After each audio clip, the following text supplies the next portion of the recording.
আমি যাব না, তুমি যাবে না। আমি যাবই।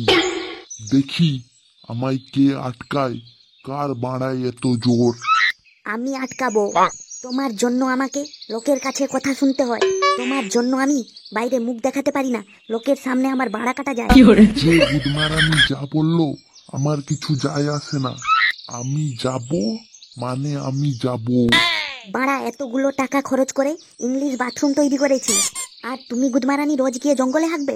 লোকজন কি বলবে যে পটলা কিনা তার বুড়া বাপটাকে বাথরুমে হাঁকতে দেয় না। আমার গাঁড়, আমার পায়খানা, আমি যেখানে ইচ্ছা করব। আমি কি লোকের ভাতের হাঁড়িতে গিয়ে হাঁকছি নাকি? সে তুমি ভাতের হাঁড়িতে হাঁকতে নাকি গাধার গাড়ে হাঁকতে সেসব আমি জানি না। আজ থেকে তুমি বাথরুমেই হাঁকবে। তোর সেই বালের বাথরুমে তুই হাঁক, আমি তো জঙ্গলেই হাঁকতে যাব।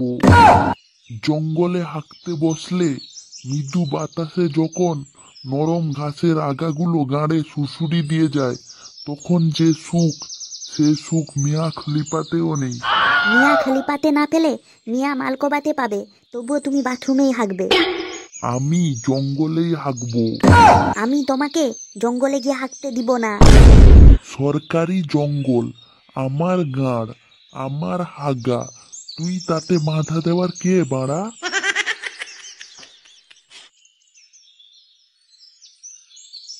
কি রে মদন, বাড়া প্রতিদিন সকালে তোর বাপ আর দাদু কীর্তন জুড়ে দেয় কেন? গুদমারানি তোদের ঘর নাকি যাত্রাপালার মঞ্চ? শালা হাগার জন্য যে কারো বাড়িতে এত অশান্তি হতে পারে সেটা বাড়া আমার বাড়িতেই বোঝা যায়। হাগার জন্য অশান্তি? ইন্টারেস্টিং ব্যাপার মনে হচ্ছে তো, খুলে বল। লেওড়া আমি কি ঝুমা বৌদি যে খুলতে বলছি? আরে বাড়ার বিচি, অশান্তির কারণটা বলতে বলেছি, তোর প্যান্ট খুলতে বলিনি। বাড়া আমার দাদু জঙ্গলে হাঁটতে যাবে আর আমার বাবা যেতে দিবে না, এই নিয়ে অশান্তি। 2024-এ এসেও জঙ্গলে হাঁটছে তোর দাদু। বাঞ্চোদ বুড়োর নাকি হাঁটতে বসলে গাড়ে নরম ঘাসের আগা সুড়সুড়ি না দিলে হাগা বের হয় না। বেশ, তাহলে এই সমস্যা। তুই তাহলে এক কাজ করবি, এবার থেকে তোর দাদু যখন বাথরুমে হাঁটতে বসবে, তুই 2-4টা ঘাস নিয়ে গিয়ে তোর দাদুর গাড়ে সুড়সুড়ি দিয়ে দিবি। গুদমারানি, ওইসব গাড়ে সুড়সুড়িরই সব বাহানা। মদনের দাদু জঙ্গলে হাঁটতে যাওয়ার নাম করে মুসার দিদার সাথে লটর পটর করে। এই গুদমারানি ঘন্ট, আমার দাদুর নামে যা তা বলবি না। জীবনে প্রথম বিড়ি আমি আমার দাদুর প্যাকেট থেকে কেড়ে খেয়েছিলাম, তাই বাড়া আমার দাদুর নামে কিছু বললে তোর ধন কেটে গুদ বানিয়ে গাড় মেরে দিব।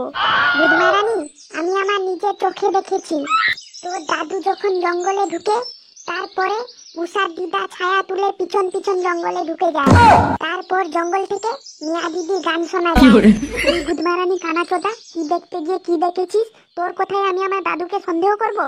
তুই জানিস ভাড়া, দাদু এখনো রাতে লুঙ্গির ভিতর হাত ঢুকিয়ে দিদার কথা ভাবে। আর তুই গুদমারানি এমন চরিত্রবান দাদুর সম্বন্ধে নোংরা নোংরা কথা বলছিস। ঠিক আছে, তোর যদি বিশ্বাস না হচ্ছে, কালকে তোর দাদু জঙ্গলে যখন হাঁটতে যাবে, তারপরে আমরাও যাব, দিলে প্রমাণ হয়ে যাবে তোর দাদু চরিত্রবান নাকি চরিত্রবান। ঠিক আছে, কিন্তু গুদমারানি, তোর কথা যদি ভুল হয়েছে রে, তাহলে ওই মুসার দিদার সাথে তোর বিয়ে দিয়ে দিব, সারা জীবন বুড়ির পাকা বাল ছিড়বি।